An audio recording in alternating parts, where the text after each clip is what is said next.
Além de votações de projetos e da sessão, a sessão plenária, que os parlamentares trazem para o debate assuntos de destaque do Estado e do país e de interesse, claro, da população, o seu interesse. O deputado Reis, do Partido dos Trabalhadores, por exemplo, registrou a visita dele à cidade de Riolândia, que acabou de completar 70 anos. No sábado, domingo, foi o aniversário da cidade de Riolândia, 70 anos.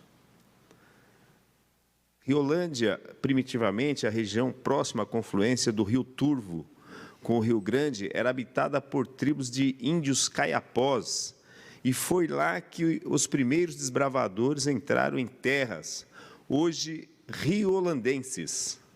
Inicialmente, em meados de 1835, o padre Jerônimo Gonçalves de Macedo estabeleceu contato com os índios próximos à confluência, onde hoje se localiza a cidade mineira de São Francisco de Sales, e que acabou transpondo o Rio Grande e penetrando em São Paulo pelo Rio Turvo.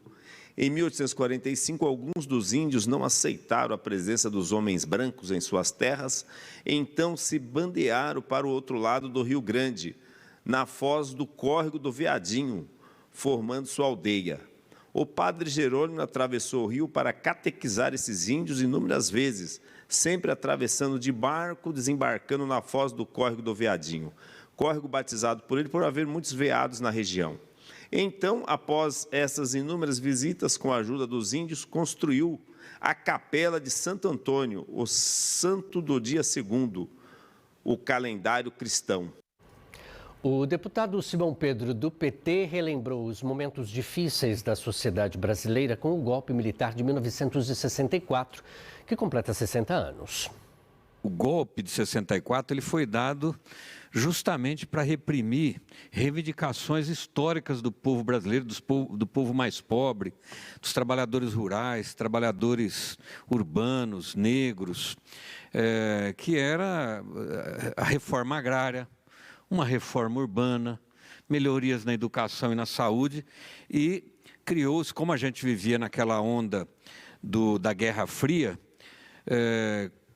começou-se a falar que João Goulart, que era o presidente legitimamente eleito que foi deposto, queria implantar o comunismo no Brasil, e em nome disso deu-se o golpe, instituiu-se censura, perseguições, banimentos, exílios de milhares de brasileiros, lideranças políticas, intelectuais, artistas, professores, trabalhadores, sindicalistas. Se fecharam os sindicatos, se perseguiu o movimento estudantil, nas suas organizações, né? Então foram anos de trevas, muito negativos. Por que nós precisamos falar disso hoje?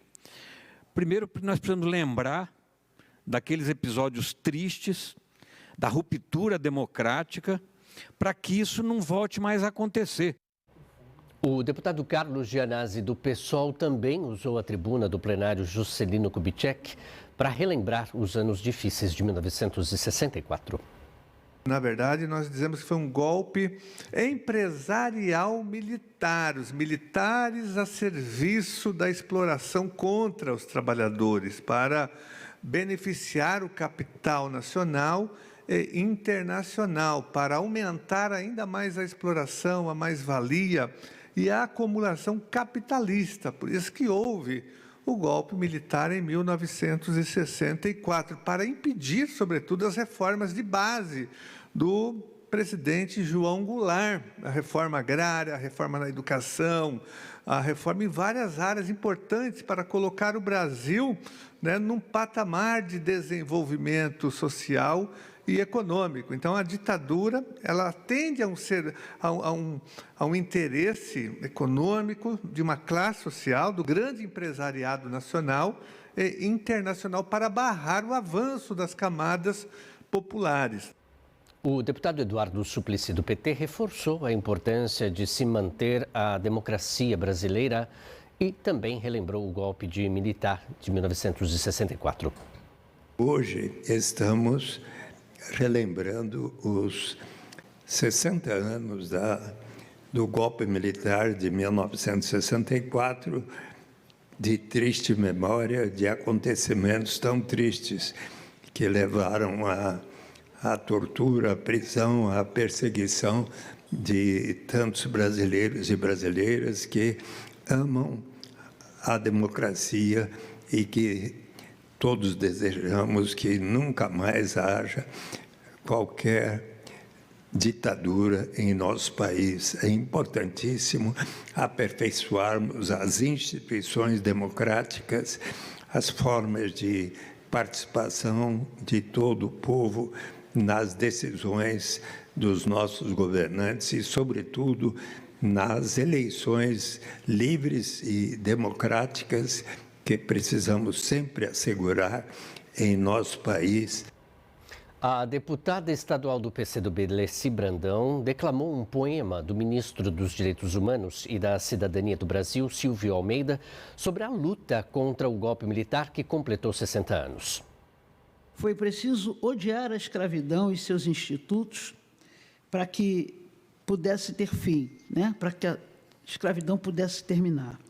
Foi preciso odiar os nazistas e seus símbolos para derrotá-los.